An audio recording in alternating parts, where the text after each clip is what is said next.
Good morning. It is Friday in the octave of Easter, 2024. um, Today we're going to go over something new written by the priest who turned a lot of heads when he issued a new interpretation of the St. Malachi alleged prophecy. A prophecy through which its classical reading I've never really given much credence to because it conflicts with the entire body of Catholic prophecy. But this priest's new reading of it does not conflict with the body of Catholic prophecy, so I took it a little more seriously reading that one. He gave an interview to a European news outlet, and it was published initially by Marco Tosati on his news blog, and then was picked up by LifeSite News in the last couple of days. And so we're going to talk about this because he has nothing kind to say, we'll say, nothing measured to say about what is going on with the Synod on synodality and its clear drive towards non-liturgical blessings and its clear push for deaconesses. So we're going to go over that. But before we do, I wanted to make sure you were aware of news because a couple of years ago, I reported to you the story of Bishop Vitus Hundar. He was a cardinal or a bishop who was given permission. He was Bishop Emeritus of Chur. He was a bishop who was given permission by Francis to retire with the Society of St. Pius X. And he did, and he would reportedly he generally kept it. He didn't write public letters and things. He was known to teach some of their seminary classes and things, but he was otherwise a good bishop who was given permission to retire with the SSPX. It was announced a few days ago that he entered into sort of end of life care, and he has since passed away. So there's a from Bishop Elegante who I've covered here in the past. I thought it would be good to actually maybe give you his obituary before we go on to the actual main story. So to give you an idea who this bishop was. So if you would keep Bishop Vitus Hundar in your prayers, pray for the repose of his soul. This short piece is written by Bishop Elegante, one of those bishops who does occasionally write things that I do present on this channel. Bishop Vitus died as he lived, as a man of faith. There's no doubt that he loved Jesus Christ very much and that he felt first and foremost committed to him as a faithful little servant. Abandoned to the will of God and in complete peace, I found him again on Sunday. Even though his voice was weak, he immediately joined in the prayers, which I recited in a very collected manner. I was able to greet him with a hug on the way back from Ulm, and for this I am very grateful. Bishop Vitus was loved and appreciated by many people. For them, he was a beacon of light that did not waver in the sea of time. This should not be ignored when remembering the agitated and negative press and the constant controversies that accompanied his tenure as Bishop of Chur. As his auxiliary bishop, I was able to experience him up close, especially during meetings, liturgies, and sermons, in individual conversations, in telephone calls, and in crisis situations. And after his retirement, in truly friendly encounters. We always met in a restaurant, ate together, and I brought him up on these occasions. He lived a very secluded life in Vangs, and social media was not his forte, but he remained interested. It was necessary to communicate with him using conservative tools. What many perhaps don't know, Bishop Vitus was an excellent confessor, and with an emphasis on the second half of the word, Father. He was a very patient listener who never interrupted you.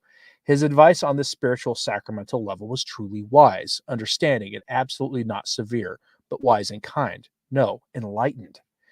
In his preaching, Bishop Vito was a reliable servant of religious truth. Many believers appreciated and admired him. He willingly accepted blows, slander, and humiliation. I do not agree with him in all things and situations, especially when I was in charge of the seminary in Chur. But even in these situations, I was able to get to know some sides of his personality very well. In retrospect, I can testify that I never heard the slightest anger or disparaging word from him towards anyone, especially towards his staunch opponents. He simply never spoke badly of others, regardless of their attitude towards him. At the table, he could be witty and very ironic, which sometimes surprised me. I wouldn't have believed him capable of doing it, but it was like that. Bishop Vitus did not allow anyone to get close to him. He was always cordial in his dealings with me. In meetings, he was able to express his point of view forcefully and decisively, to dictate the tone, so to speak, but without ever raising his voice. Unlike his temperament, he was always moderate, that is, self-controlled.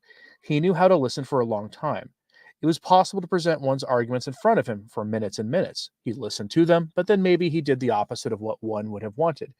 He retained his utmost independence of judgment and action, and therefore did not always let people look at his cards in my impression. Bishop Vitus was well educated. He knew the scriptures and the faith of the church. His sermons were understandable, well structured, and profound. Bishop Vitus was always well prepared. Unlike me, he was never verbose in his statements during meetings, even in extremely tense situations. For example, in the Episcopal Conference, he expressed his opinion with short and calm statements. He answered questions equally briefly. The topic was closed on his part, and we moved on to the next item on the agenda. I think Bishop Vito only had a few confidants, someone he truly considered his friends or to whom he was willing to reveal more of his inner life. He was a very faithful man in prayer, rosary and breviary, holy mass. There was never the slightest lack or negligence. He had discipline and worked very hard and tirelessly. He was in the parishes every weekend. He provoked his opponents more with his theological and political ecclesial positions than with his personality, his character, and his nature. Until the end, the latter had something childish and pious in the best sense of the term. For this reason, the faithful appreciated him in their personal meetings. At this point, he will not attempt to classify or evaluate his work in terms of ecclesiastical politics, nor do I want to be the judge of that. I was always impressed by the way he forgave everyone, as far as I can judge or have witnessed. He was not vindictive. He just went his way and stuck to his line. He didn't get angry with people, especially with his staunch opponents. From this point of view, he was a lamb. I perceived him as such even when he was dying, kind, devoted, internalized. May he rest in peace and enter into the joy of the Lord. He always trusted his judgment. The judgment of others was not important to him. I thank him from the bottom of my heart for all the good things he has given me. Again, that is the obituary of Bishop Vitus Hondar, as written by his former auxiliary bishop, Bishop Marian Eleganti, whose letters I have presented to you before. So please say a prayer for the repose of the soul of that bishop. Another thing I want to mention here is, because I know some people probably are going to ask at some point today, Father Z posted today that it's Friday in the octave of Easter, and the octave of Easter are celebrated as solemnities on the Novus Ordo calendar. Therefore, on the Novus Ordo calendar, there is no obligation for Catholics for the Friday abstinence for today.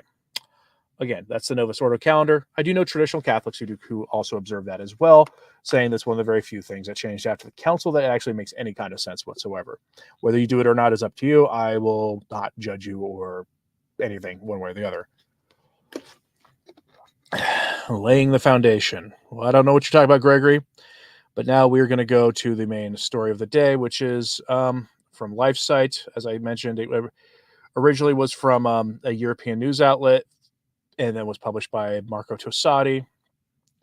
We have this breathtaking thing here.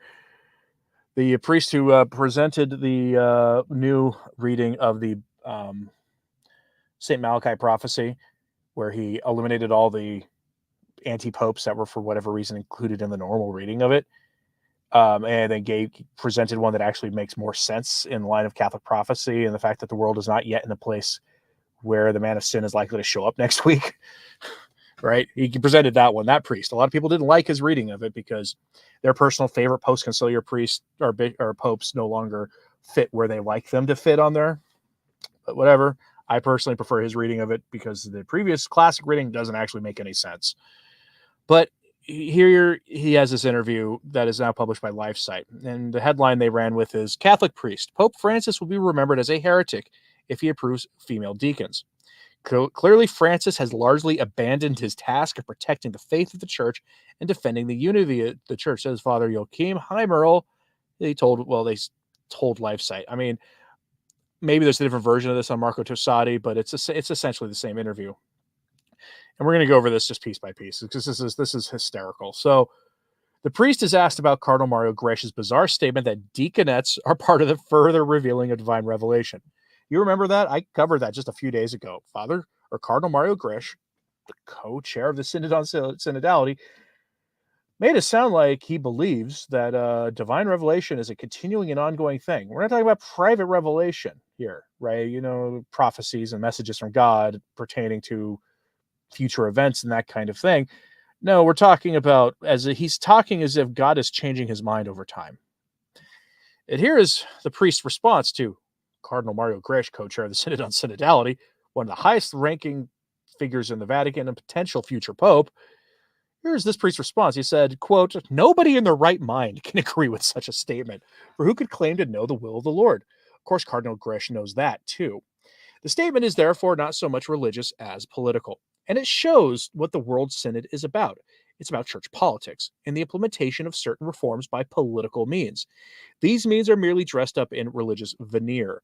They are given the appearance of being theologically justified, but this is nothing more than a sleight of hand that is not even particularly clever. On the contrary, it is very easy to see through this game. Everyone knows that this is not about the will of the Lord, but the intentions of a Vatican reform clique. In addition to Gresh, this also includes Cardinal Hollerich and many other members of the Curia, as well as the Pope. The fact that Francis appointed Gresh and Hollerich to key roles at the World Synod speaks volumes. Both cardinals have been advocating heretical positions for years. If Cardinal Gresh, of all people, now claims to know the will of the Lord, this fits into the overall picture. These people want to impose their heretical ideas on the church and do not even shy away from passing it off as the will of the Lord. Basically, this is a form of spiritual mistreatment aimed at deceiving the faithful and obscuring the truth of God. The theological error in their thinking is that the will of the Lord is never contrary to the truths of the revealed faith. In the case of deaconesses, this includes the fact that the apostles, under the influence of the Holy Spirit, ordained only men as deacons, and that the church has always adhered to this. In other words, the so-called ordination of the ladies is alien to the nature of the church. The revealed will of the Lord is therefore not that the ladies should become deaconettes, but on the contrary, only men can validly receive holy orders.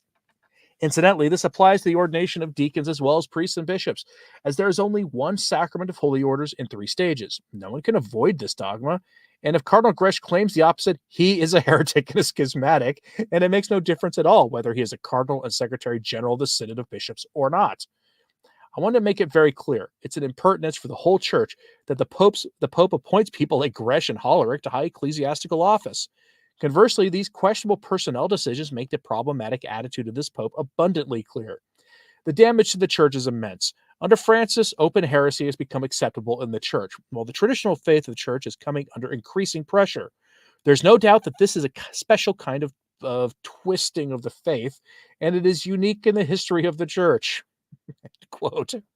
Like I said, this is a very, very, very good interview, and I highly recommend you go to LifeSite after I've done this, or go to my sources website at returntotradition.org.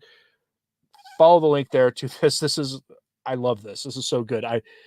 I love that this priest has just no qualms. And he's a priest in good standing. I think he's a diocesan priest. Garland asks, why is the Pope doing this? Because he believes he's on a mission from God to change the church. That's why. Yeah. That Gregory says, instead of protecting the faith, he's actually spearheading the movement to change 2,000 years of teachings, the foxes in the hen house. Yes. Yeah, that's where we are. But let's continue. So in the next part here, he's asked about the weird announcement that the synod isn't ending at the end of 2024 like we had been told. Remember, ending in 2024 was already an extension. And now it's being extended again into next year, and probably at this point, just forward indefinitely, because Francis has founded 10 study groups. We're going to look at various different issues the Synod on Synodality has brought up. This is a synod without end, okay? And this is the priest's response to that. Quote, one of them is to actually study the female diaconate, by the way. So here's what the priest says. Quote, these study groups are just as much a bluff as Gresh's claim that deaconesses are the will of the Lord. Both show the dubious methods being used here. The study groups merely have the transparent task of inventing a theological and historical justification for a female diaconate, because there is no real justification for it, neither in the Holy Scriptures nor in the history of the church. The fact is, there has never been such. Only in late antique Syria were women called deaconesses for a short time. However, this designation does not come from the fact that they were real deaconettes. On the contrary, in Greek, a deacon is generally a servant, and it is only in this literal meaning that the Syrian deaconesses are to be understood. They were active as helpers in the congregation. You could also say that they were congregational sisters. Remember, as an aside, they were the closest thing to nuns at that time, in the Christian sense. Our elder brothers, under the old covenant, had some variations on things that would be kind of like nuns. But the congregational sisters, these deaconesses, they're the closest thing we had to formal nuns at that time, at least in one vein of it. Anyway, let's continue. They received a blessing for this, but never an ordination. And above all, they were never seen as clerics or ministers. In contrast to deacons, they had no liturgical function at all. They neither served at the Eucharistic liturgy, nor did they preach or bury the dead. On the contrary, they did not even have access to the altar. Presumably, they assisted in the baptism of women who were anointed with holy oil all over their upper bodies back then. It would not have been proper for a priest or deacon to do this, so these women were asked to do it. However, they never administered the sacrament of baptism themselves. That would have been unthinkable, and this is historically well documented. You don't need study groups to establish all this. The bluff is simple. In the end, the study groups will endorse deaconesses and thus provide the Pope with a more or less perfect alibi. It has long been an open secret that Francis wants to introduce women deacons. The only thing left to do is somehow justify this introduction, even if it means falsifying history. End quote. Again, loving how this priest doesn't hold back at all. We need more of this from priests and from bishops, where they aren't dressing things up in kind language. It's one of my kind of critiques of Cardinal Mueller is he takes the moderate tone. We're past the point of moderate tone here, and this priest he's just hitting it as it should be. And he continues. He's asked about the proposal of Cardinal Casper that there can be a non-ordained deaconette office, and if it's similar to Fernandez's non-liturgical blessings, which was obviously just nonsense on stilts when Fernandez pushed that idea. And so here's what he says, quote, "First of all, no priest or deacon can give a non-liturgical or pastoral blessing. This is an invention of the current pope and his prefect for the doctrine of the faith, Fernandez, to justify the blessings of James Martin types and other irregular so-called couples. Moreover, such a blessing is not even possible because God Almighty, according to the testimony of Holy Scripture, has clearly and once and for all rejected the two sins in question. Therefore, no one, not even the Pope, has the authority to grant permission for such a blessing. On the contrary, Francis has clearly overstepped his authority here by allowing the blessings of these couples. This makes him the first pope in church history to clearly deviate from the faith of the church and to impose a blasphemous act on the clergy that is openly against God's commandments. This is what we are dealing with in the case of these so-called blessings. Francis has created confusion throughout the church and caused an apparent division. This is the exact opposite of the purpose of the papal office. The Pope is supposed to be the guarantor of unity and not the cause of division. As far as the deaconesses are concerned, it is quite possible that Francis will introduce a blessing in order to circumvent the definitely impossible ordination of women. After the supposedly pastoral blessings, however, this would be just another easy-to-see-through trick. The consequences of this would be disastrous, however. In this case, as before, there would be validly ordained male deacons and alongside them blessed lady deacons. In practice, however, no one would distinguish between the two. The deaconesses would act like ordained deacons and assume their functions. Let's pause. Is he wrong there? Is he wrong that in practice, 99% of the time, you're going to have a deaconette standing next to a deacon at your typical Novus Ordo parish on a Sunday morning, and that they are going to do the same things, and that everyone is going to view them the same way? You're going to see them giving external blessings, which are only reserved to the ordained. You're going to see them handling the Blessed Sacrament, which should only be done by the ordained, but for some reason we let laity do it now. You're going to see them preaching the gospel. You're going to see them giving homilies. Everything that deacons do. Where's the lie? Let's continue. Incidentally, this is already the case in Germany, Austria, and Switzerland today. Pastoral, quote, employees appear everywhere in holy masses wearing pseudo-priestly vestments, standing next to the priest at the altar, baptizing and burying, and thus acting as if they were actually deacons or even priests. The ordinary faithful have long been unable or unwilling to distinguish between the two. If the Pope were to actually introduce the blessings of deaconettes, he would throw the church even into more confusion than he has already done. Personally, however, I think it's quite possible that Francis could even fight for the sacramental ordination of the lady deacons. This would divide the church even more than it has already done, and he would be putting his role as the legitimate successor of St. Peter at risk once and for all. In other words, it would make it absolutely abundantly clear to people that he's a manifest public heretic. Of course, except for the people who are Pope splinters who think he's an oracle from God and can change things as he wants because they don't actually have the Catholic faith. Anyway, don't forget, at least since the introduction of the blessing of the James Martin types and other irregular so-called pairings, he's had a problem of being accepted by many of the faithful anyway. For quite a few, Francis is considered a usurper. Others claim that he has lost his legitimacy through heresy. Whether all this is really the case or not is irrelevant. The mere fact that Francis is controversial damages his office immensely. Unfortunately, however, he and those around him do not seem to recognize this. If Francis were now to introduce the ordination of female deacons, he would finally go down in history as a heretic pope. Francis the First would then also be the last, and the majority of Catholics already hope this today anyway. Again, let's pause here. I think he's wrong there. Research shows a majority of Catholics either are like Francis or are indifferent to him. That's the truth, because most Catholics aren't paying attention. My one beef with what he's saying here. But anyway, let's keep going. It's regrettable, but no pope in recent history has had a comparable problem of acceptance among the faithful as Francis, and none has ever been openly suspected of heresy. To put it very clearly, Francis can no longer afford deaconesses in this situation. Unfortunately, in my opinion, this does not mean that he does not risk introducing them. So yeah, no such thing as a non-liturgical blessing, and the non-ordained deaconette's impossible. But that's not going to stop anybody from trying. So then, of course, the logical question of what is the proper role of the ladies in the church? And the priest responds by flipping the question around. This is sometimes you have to do this when you're being asked like the wrong question. Now, LifeSite here is friendly to his position, obviously, but imagine if this was where Peter is, or the National so-called Catholic Reporter, or American Magazine. This is what you have to do in these situations. So he's asked, what is the proper space for the ladies in the church? Should they be present on the altar, including as Eucharistic ministers, and at the pulpit for readings of prayers? And his response is to reframe the question. Counter question, what is the altar about? Is it about the presence of the laity or the realization of Christ's sacrifice on the cross? According to the declared will of Christ as the only head of his church, it is the sole task of the priest to offer Holy Mass as a sacrifice of praise and atonement to the Most Holy Trinity.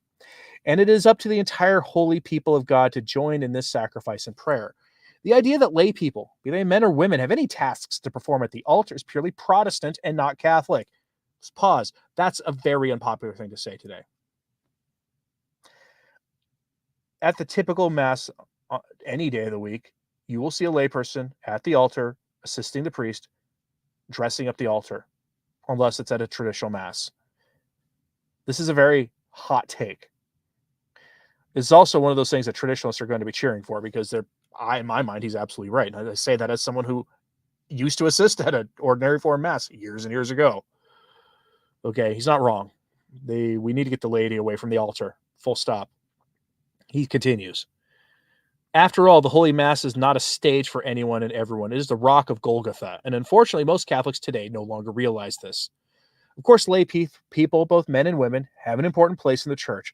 They support the church as a whole in each individual parish, and this is very, very important. But they must fulfill their role within the people of God and must not clericalize themselves by striving for offices at the altar.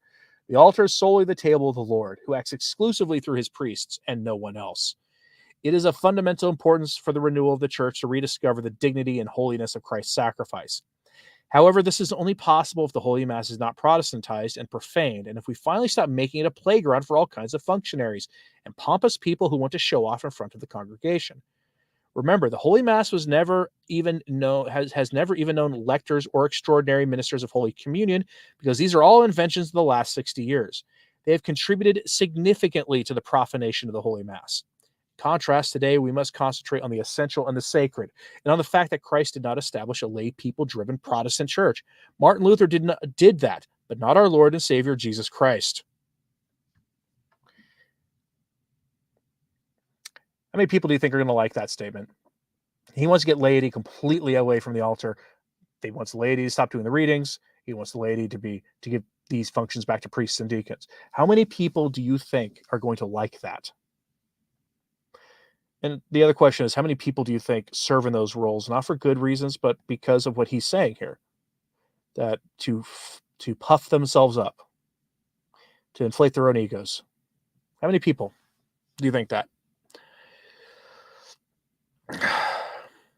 Peter says the Vatican wants to copy the Church of England. That's been pretty obvious for a while now.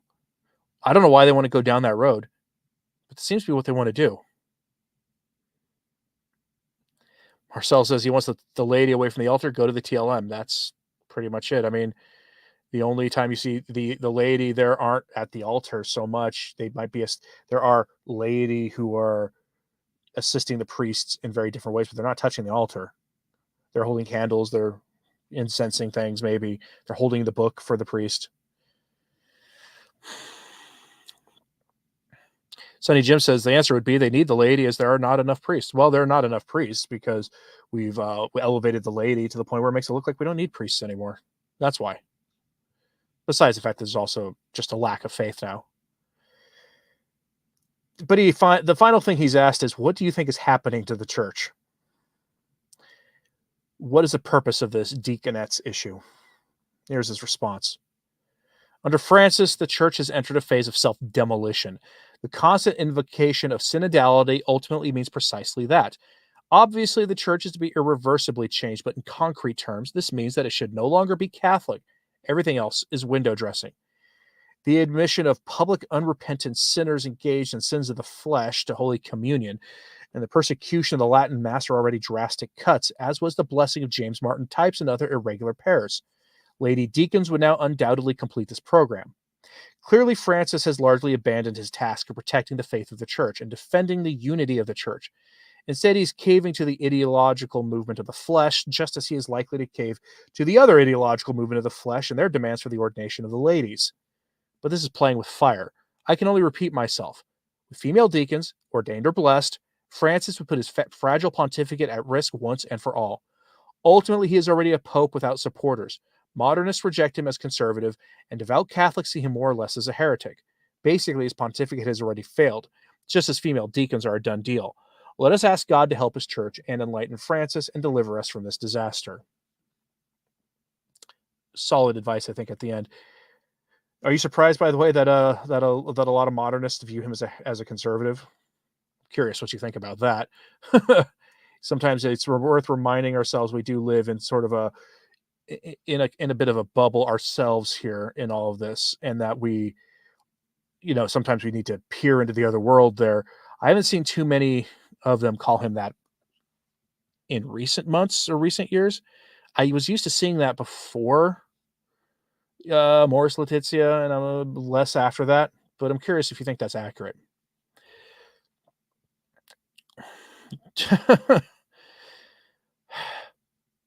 Yeah, Raven Ray, I can't say that here, but I think you're right. I think that would be the ultimate thing. I think that's actually where it's likely to go. Laura, there will be a lot of men who will stop going to mass if this happens. They will just stop going. They won't even try traditional parishes. They'll just stop going. They'll go to Protestant worship services, rock and roll concerts, that kind of thing. But you'll stop seeing a lot of them at mass. All right, folks. Lisa thinks it'll bring back the feeling of sanctity. I don't know how that would work, but in fact, I think you're wrong. That would not bring back the feeling of sanctity anymore. All right, folks. Thanks very much for tuning in. Just want to thank everybody who's given to the Give Send Go that viewer gave to started for me a few days ago after my news on Easter. Put the link in the live chat there, and I'll put a link in the comments as usual. As always, pray for the church. I'm Anthony Stine. Ave Maria.